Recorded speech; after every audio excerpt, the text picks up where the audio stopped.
Bonsoir et bienvenue à tous. Voici les titres de l'actualité de ce mardi. Comment lutter contre le chômage dans les quartiers populaires? Emmanuel Macron a relancé aujourd'hui les emplois francs, une aide versée aux entreprises qui embauchent un habitant venu de ces zones prioritaires. Le détail dans un instant. Les dangers de l'automédication. Les Français achètent beaucoup de médicaments sans ordonnance. Une étude montre que certains sont inefficaces et d'autres dangereux pour la santé. C'est vraiment pour demain. Après des années de tergiversation, la retenue à la source pour l'impôt sur le revenu entrera en vigueur dans un an. Ce sera notre question du jour à laquelle répondra François-Xavier Pietri. Dans ce journal également, cette concurrence que personne n'avait vu venir, celle des smartphones qui remplacent parfois les consoles de jeux. Vous vous en êtes aperçu en voyant votre voisin jouer à Candy Crush dans les transports en commun. Enfin, nous reviendrons sur ce drame national en Italie. La Squadra ne participera pas à la prochaine Coupe du Monde. C'est bien plus qu'un échec sportif. Dans un pays où le football est presque une religion, les Français qui sont qualifiés rencontrent dans une demi-heure l'Allemagne en match amical. C'est l'un des plus grands échecs des gouvernements de droite et de gauche depuis 40 ans. Dans les quartiers les plus pauvres, le chômage touche presque un adulte sur deux. En marge d'un déplacement à Tourcoing, Emmanuel Macron a présenté aujourd'hui un nouveau plan pour les banlieues. Et parmi les mesures évoquées, je vous le disais, les emplois francs, ils seront expérimentés dès le 1er janvier prochain. En quoi consiste précisément le dispositif? Reportage et explications Julien Roux et Nathalie Benarek. Une prime pour recruter dans les quartiers populaires. Voilà un coup de pouce financier bienvenu pour le patron de cette imprimerie. Il emploie une quinzaine de salariés et compte bien recourir aux emplois francs pour embaucher l'an prochain. Ça nous donne de l'oxygène. Aujourd'hui, on a tellement de charges, c'est quand même un avantage énorme pour une société. Le dispositif permettra aux entreprises qui recrutent des chômeurs de certaines zones prioritaires de percevoir une aide. 15 000 € sur 3 ans pour un CDI et 5 000 € sur 2 ans pour un CDD de plus de 6 mois. Objectif, lutter contre les discriminations territoriales. Je suis issu du 93 et je sais la difficulté des emplois quand ils arrivent, qu'ils ont une casquette sur la tête, qu'ils ont ça, qu'on ne veut pas les recevoir, qu'on ne veut pas les écouter. Tous ces jeunes-là, on en a besoin. Et on a besoin de les aider. L'expérimentation se déploiera d'abord sur une dizaine de territoires, en Ile-de-France, mais également à Angers, Marseille, Roubaix ou Tourcoing. Devant cette agence Pôle emploi de Viry-Châtillon en banlieue parisienne, la mesure est plutôt bien accueillie. Fait une telle proposition, je crois que c'est de bon augure. Ça lui fait du bien à l'entreprise. Bon, ça va lui permettre d'embaucher les gens. Ça va dans le bon sens parce que de leur côté, ça va peut-être leur permettre de payer leurs charges. Joséphine, 34 ans, est plus réservée. En recherche d'emploi depuis 1 an et demi, elle veut se lancer dans la fabrication de vêtements pour enfants. Je suis suivie par une conseillère et j'ai un projet en main, mais qui ne peut pas être financé directement. Mais pendant ce temps, il y a de l'argent pour ceux qui ont déjà des entreprises qui sont sur pied, qui marchent. Et il y a des primes qui leur seront versées. Je trouve que c'est, excusez-moi, c'est aberrant. Le dispositif n'est pas nouveau. Testé sous François Hollande puis abandonné, les résultats n'étaient pas au rendez-vous. Seulement 280 contrats signés. En cause, des critères trop rigides et des primes moins incitatives. L'aide version Macron est 3 fois plus élevée. Le patron de ce cabinet de recrutement se montre confiant. Il fait la promotion de la diversité depuis 10 ans. Nous espérons qu'à travers cette mesure, on puisse à la fois aider les bas niveaux de qualification, mais également les jeunes diplômés aujourd'hui qui ont fait l'effort d'accéder à l'enseignement supérieur, qui ont décroché des diplômes, mais qui n'ont pas d'opportunité et qui vont vivre le chômage. Ce dispositif, budgété à hauteur de 180 millions d'euros sur 3 ans, devrait être généralisé à l'ensemble du territoire en 2020. Ce déplacement d'Emmanuel Macron dans la région lilloise était particulièrement attendu. Accusé par l'opposition d'être le président des riches, il tenait à montrer que le sort des banlieues ne lui est pas indifférent. Il a appelé aujourd'hui à une mobilisation nationale pour les villes et les quartiers, ce sont ses termes. Amandine Atalaya et Stéphane Deperroy ont suivi le chef de l'État dans le Nord. À chaque étape de ce long déplacement en banlieue, Emmanuel Macron a été salué, embrassé, encouragé. J'arrive. À Tourcoing, puis Roubaix ce matin comme à Clichy-sous-Bois hier. Des quartiers soigneusement sélectionnés, tous récemment rénovés, où le président a pu présenter un visage plus social. Tout se passait bien jusqu'à cet instant à Lille, lorsque sa route croise celle de Martine Aubry. Je crois qu'on a eu un langage, je dirais, de vérité. Visiblement très heureuse de ne pas faire la publicité du président. Comment faire un grand discours de la politique de la ville quand on casse déjà le logement social et les emplois aidés? Une phrase qu'Emmanuel Macron n'a pas du tout appréciée, pas plus que les critiques de la maire de Lille sur sa politique jugée brutale. Retour à l'expéditeur, peu de temps après. Qui veut un contrat aidé? Que ceux qui les défendent les prennent. Ils n'en voudraient pas pour eux-mêmes. Je ne sais pas ce que ça veut dire, moi, avoir une politique pour les riches. Je sais simplement que quand il n'y a pas une économie qui tire tout le pays en avant, quand il n'y a pas des entrepreneurs qui réussissent, quand il n'y a pas des gens qui réinvestissent dans l'économie, les quartiers les plus en difficulté ne se portent pas bien. Pour ces quartiers, Emmanuel Macron annonce le doublement des maisons de santé, davantage de places de crèches, de transports ou de forces de police et un grand plan de lutte contre les discriminations. Il a aussi beaucoup parlé de la lutte contre la radicalisation. Cette jeune fille l'interpelle, l'une de ses amies est partie en Syrie. Moi, je m'attaque déjà à la racine, là. Je veux dire, ça veut dire remettre de l'école, de la santé, restaurer la République dans toutes ses composantes pour que les jeunes ne soient plus tentés par cette idéologie-là. C'est très grave ce qu'elle a fait. Et donc, elle sera jugée, sanctionnée et emprisonnée. Emmanuel Macron promet le retour de l'État dans les banlieues qui en sont à leur 12e plan en 40 ans. L'actualité, c'est aussi cette étude de 60 millions de consommateurs. Elle concerne l'automédication. L'association dresse une liste noire des médicaments disponibles sans ordonnance, inutiles ou dangereux. Le détail avec Isabelle Marc et Corinne Chevreton. Cette pharmacie annonce la couleur ici, pas de médicaments contenant de la pseudoéphédrine, une molécule contre le rhume qui peut s'avérer bien dangereuse.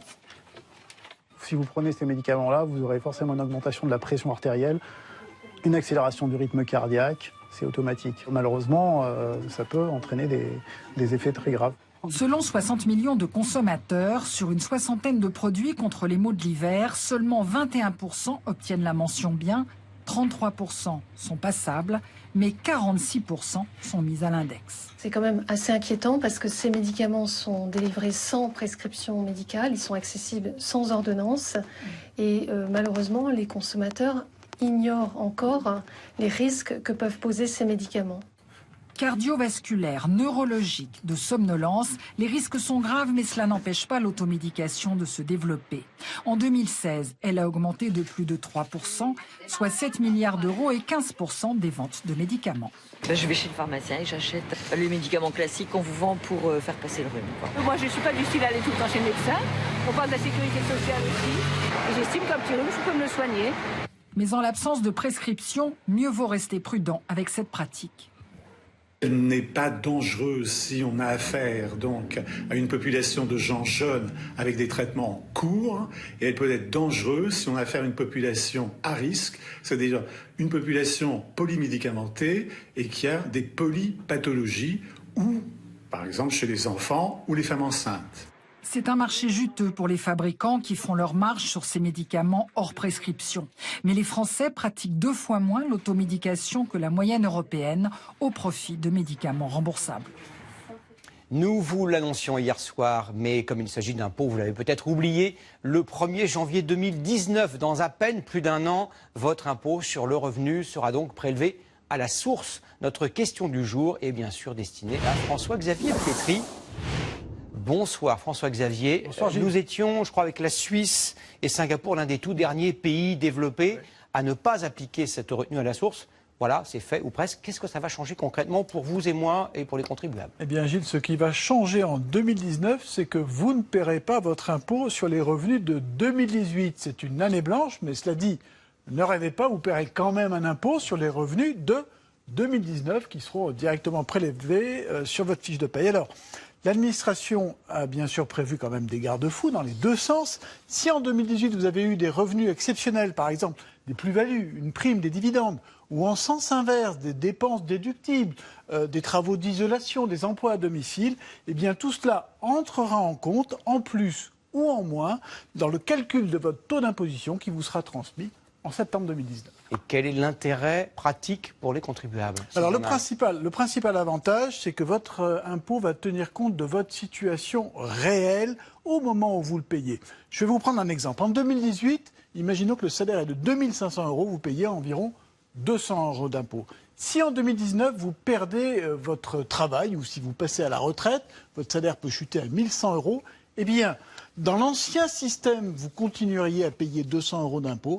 Là, vous paierez 80 €, la réalité de l'impôt en temps réel. Un dernier point à éclaircir, l'une des particularités de l'impôt sur le revenu en France, c'est qu'il est calculé en additionnant les revenus des deux membres du couple. Et comment va-t-on préserver la confidentialité du revenu de monsieur ou de madame? Alors ça, c'est très important. Le seul élément que le fisc va transmettre à votre entreprise, c'est un taux d'imposition. Il sera calculé en commun pour le couple. Mais s'il y a un gros écart de salaire, eh bien, vous pourrez demander au fisc un taux individuel, à chacun son taux, en fonction de ses revenus. Et évidemment, ça préserve la confidentialité. Merci beaucoup François Gavier, c'est toujours un plaisir de parler impôts avec vous. Au chapitre social à présent, nous vous parlons fréquemment de la baisse des dotations aux collectivités locales qui a des conséquences très concrètes sur la vie des Français. Le département de Seine-Saint-Denis, le plus pauvre de France, a annoncé qu'il refuserait de verser les 40 millions d'euros qu'il devait pour financer le RSA au mois de décembre. D'autres départements ont eux aussi du mal à financer les dépenses sociales. Illustration dans le Cantal, Guillaume Frixon et Patrick Delanne. Jeanne a 95 ans. Chaque mois, le département lui verse 350 € d'aide personnalisée d'autonomie. Une aide qui lui permet de bénéficier 2 fois par semaine d'un accompagnement à domicile. C'est indispensable bien sûr parce que j'ai eu des accidents en pagaille et j'ai des infirmières tous les matins qui viennent me soigner. Autrement, j'aurais besoin d'aller à la maison de retraite, mais ça ne me paierait pas à la maison de retraite. Et Jeanne n'est pas un cas isolé. Dans le Cantal, un habitant sur 3 a plus de 60 ans. Et le département le sait, les dépenses liées aux seniors ne vont faire qu'augmenter avec l'allongement de l'espérance de vie. Alors pour les responsables de maisons de retraite publiques, les aides sociales sont tout simplement indispensables pour assurer le quotidien. Sur 100 € versés, j'ai 90 € qui sont consacrés à la masse salariale, donc je n'ai pas de marge d'économie. Aujourd'hui, le secteur social représente plus de la moitié du budget du département. Et en 5 ans, le Cantal a vu sa dépense passer de 18 à 26 millions d'euros. Et parce que les recettes fiscales, elles, n'augmentent pas, des sacrifices financiers sont désormais nécessaires. Ce qui veut dire effectivement que nous allons nous retrouver avec un tissu associatif, sportif, culturel, qui lui, de son côté, va devoir trouver d'autres moyens de financement, voire réduire considérablement son activité. Et c'est là où les Cantaliens vont être touchés au plus près. Et une nouvelle dépense s'est ajoutée depuis 3 ans, avec l'accueil des mineurs non accompagnés, ces jeunes migrants sans famille. 35 sont hébergés dans le Cantal actuellement pour un coût de 2 millions d'euros annuels. Alors là aussi, il a fallu s'adapter. Il y a une espèce d'embouteillage de la protection de l'enfance, avec des délais de plus en plus importants pour avoir effectivement une prise en charge médicale et en termes de scolarité, pour avoir notamment sur les cours de français langue étrangère. Comme d'autres, le département du Cantal espère donc un soutien financier rapide de l'État. Car en 2018, ces dépenses sociales vont encore augmenter de 3%. En bref, cette information qui ne passe pas inaperçue quelques jours seulement après la révélation des Paradise Papers, HSBC Private Bank, filiale suisse de la banque britannique, a accepté de payer 300 millions d'euros d'amende à l'État français pour éviter un procès pour blanchiment de fraude fiscale. La banque reconnaît les faits qui lui sont reprochés et c'est une première en France. Autre chiffre dans un tout autre registre. D'après une récente estimation, la France compte plus de 7 millions de passoires énergétiques, des logements souvent anciens dont les fenêtres, les portes, les toits sont très mal isolés. Depuis le début de l'année, l'État accorde des subventions aux propriétaires, aux bailleurs, mais aussi aux copropriétés qui souhaitent procéder à des travaux de rénovation. Illustration à Paris et Avignon, Laurent Delsol, Olivier Cresta et Christophe Niolac. C'est une ouverture vers un nouveau confort. Les travaux de rénovation énergétique viennent de débuter pour ces 290 logements. Remplacement des fenêtres, isolation par l'extérieur et installation d'une ventilation pour diminuer la facture chauffage. On paye à peu près dans les 100 000 euros par an. Et au final? Et au final, on devrait réduire de 50% à peu près la fourniture de gaz. Cette copropriété parisienne est l'une des premières à bénéficier des subventions de la ville et de l'État. 700 000 euros d'aide, un tiers de la facture totale. Mais les copropriétaires ne perçoivent pas tous la même somme. Elle est différente selon la situation familiale et financière. Les financements sont à la fois collectifs, donc de l'ordre de 15% pour l'ensemble des propriétaires de la résidence, mais en complément, pour les foyers les plus modestes, le financement peut aller jusqu'à 80 à 90% pour les aider à s'acquitter de leur quote-part de travaux. Dans cette autre copropriété avignonnaise, Le conseil syndical finalise la constitution du dossier pour obtenir les aides. Les 150 logements sont mal isolés, leur performance énergétique est classée E. Dans leur démarche, les propriétaires sont accompagnés par un cabinet conseil.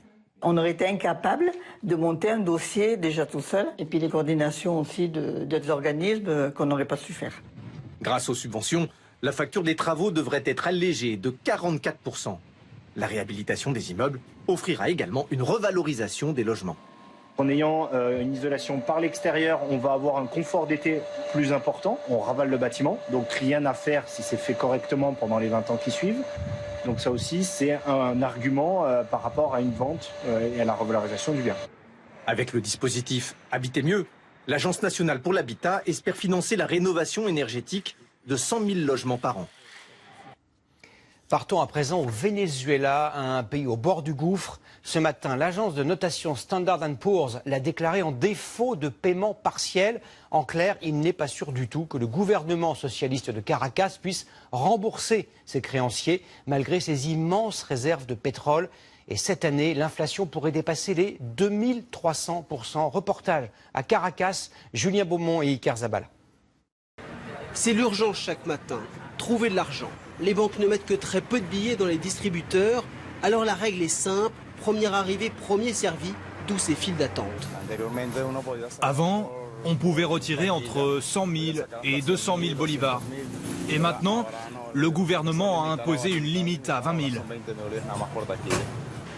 Les prix ont tellement monté que le Venezuela manque de liquidité. Voilà pourquoi une limite est imposée. Et difficile de vivre avec 20 000 bolivars, l'équivalent de 1 euro. Exemple au marché, avec cette somme, on obtient aujourd'hui 4 tranches de jambon et un peu de fromage.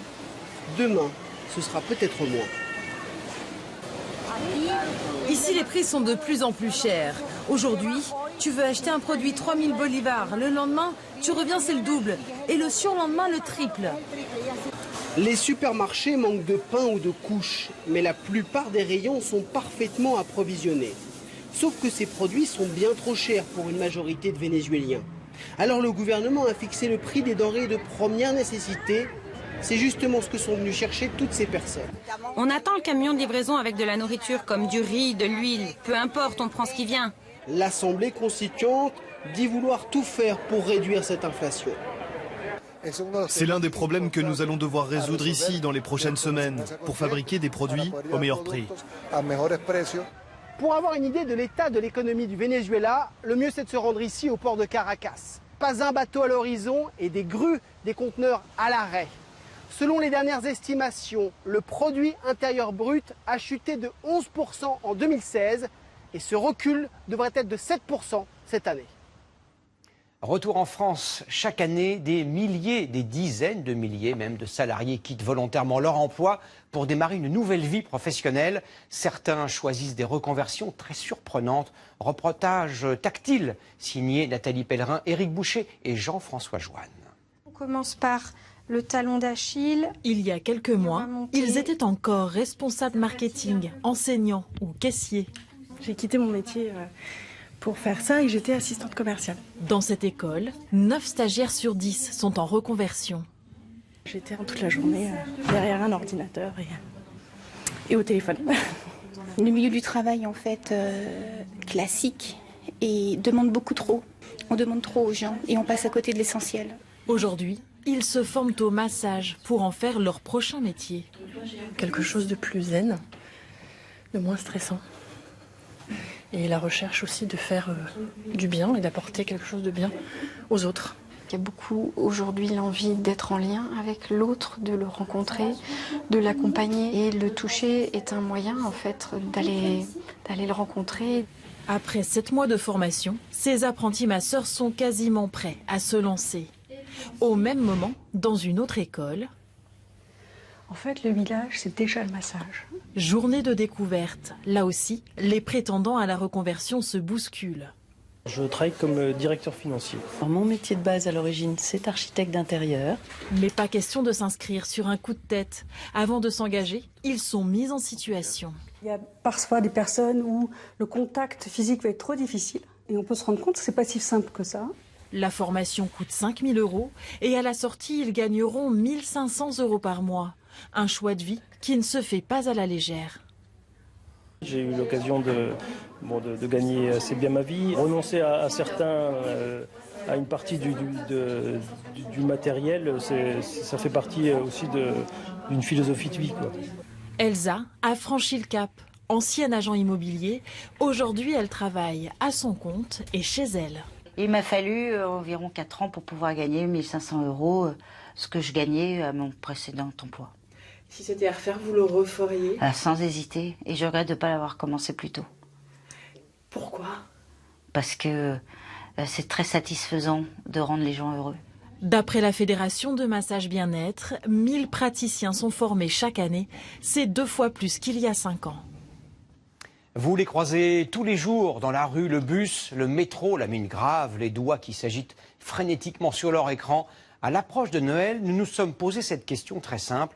Les smartphones peuvent-ils remplacer les consoles? Réponse de nos journalistes experts en FIFA 18, Yanis Matisse et Anaïs Michaud.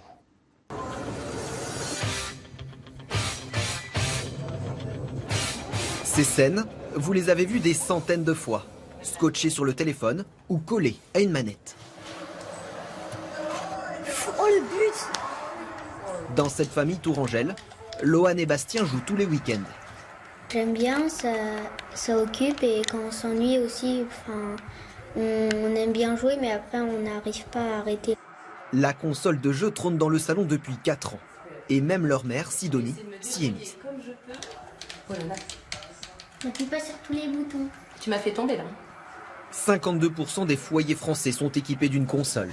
Des ventes en légère baisse ces dernières années, mais 2017 s'annonce déjà comme un succès. Pour le jeu vidéo cette année, on est sur une année exceptionnelle avec plusieurs sorties de consoles phares qui ont extrêmement bien marché. Nous sommes sur des croissances de chiffre d'affaires au-delà de 10%.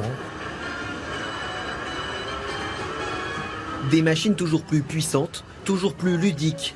Les arguments des constructeurs semblent convaincre. Il faut tout de même débourser entre 330 et 500 €, sans compter les jeux vidéo.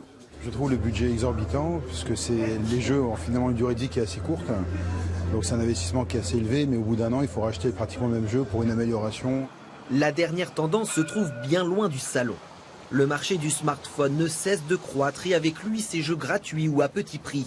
Face aux consoles, une concurrence féroce où l'on plonge dans des univers tout aussi bien réalisés, de la réflexion des aventures des courses de voitures, impossible de décrocher pour ces voyageurs. Ça me passe le temps, en fin de compte, ça me détend. C'est pratique parce qu'on l'emmène partout, parce que là on est dans un tramway et que pour jouer, effectivement on prend le téléphone. Ces applications plus intuitives séduisent un nouveau public.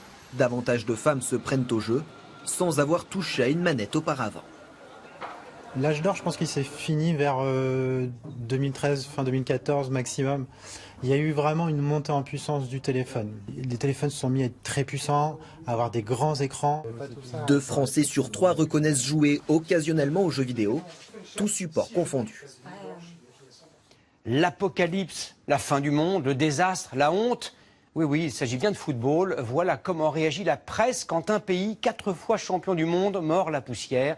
Cela se passe en Italie et c'était hier soir. Didier Pireschi. L'information est reprise en boucle sur toutes les chaînes italiennes. L'élimination de l'équipe nationale est aussi en une de tous les quotidiens et même pour nous Français, lire la presse aujourd'hui n'a rien de compliqué. Fine veut dire la fin, apocalypse se dit apocalypsé et ces 2 mots résument assez bien l'état d'esprit chez nos voisins. Les joueurs n'ont pas été à la hauteur de ce que doit être un footballeur italien. Ils n'ont qu'à se mettre au travail, tous autant qu'ils sont. Et pourquoi? Parce que le travail c'est bon et que le foot leur est monté à la tête. Ces joueurs dévastés privent l'Italie de Coupe du Monde pour la première fois depuis 60 ans. Malheureux, mais lucides, leur capitaine s'est excusé devant tout le pays. Nous avons failli à faire quelque chose qui, au niveau social, est très important pour le pays. Car l'Italie va mal. Chômage à près de 40% chez les jeunes. Instabilité politique. Une victoire aurait ramené un peu d'espoir, car un mondial, écrit un journaliste, c'est l'illusion de compter encore pour quelque chose, au moins dans le football.